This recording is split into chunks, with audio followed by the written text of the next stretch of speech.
Buongiorno e ben ritrovati con l'informazione flash di New Sicilia. Vediamo insieme i titoli più rilevanti della mattina.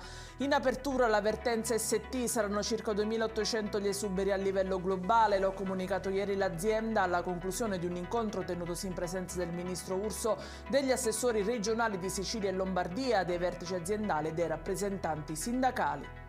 Metamorfosi anomala quella registrata a Palma di Montechiaro, nell'Agrigentino, dove l'acqua del fiume Palma è improvvisamente diventata bianca. Lo denuncia l'associazione Mare Amico. Indagini sono adesso in corso per capire se potrebbe trattarsi di un pericolo di inquinamento. 2 carabinieri feriti in un incidente stradale verificatosi lungo la galleria Fortolese sulla 19 Palermo-Catania nel territorio di Enna, coinvolti nel sinistro un'auto e un mezzo pesante. A Palermo si indaga invece su una tragedia avvenuta questa mattina. Un uomo di 63 anni ha perso la vita precipitando da una finestra. Le autorità sono al lavoro per accertare se si sia trattato di un incidente o di un gesto volontario.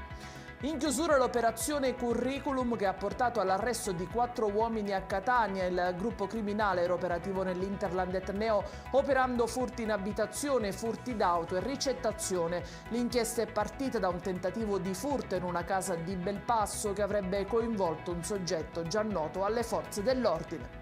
Ed è tutto per questa edizione. Vi ricordo che i dettagli su queste notizie li trovate sul nostro sito e sui nostri canali social. Grazie per averci seguito e a più tardi.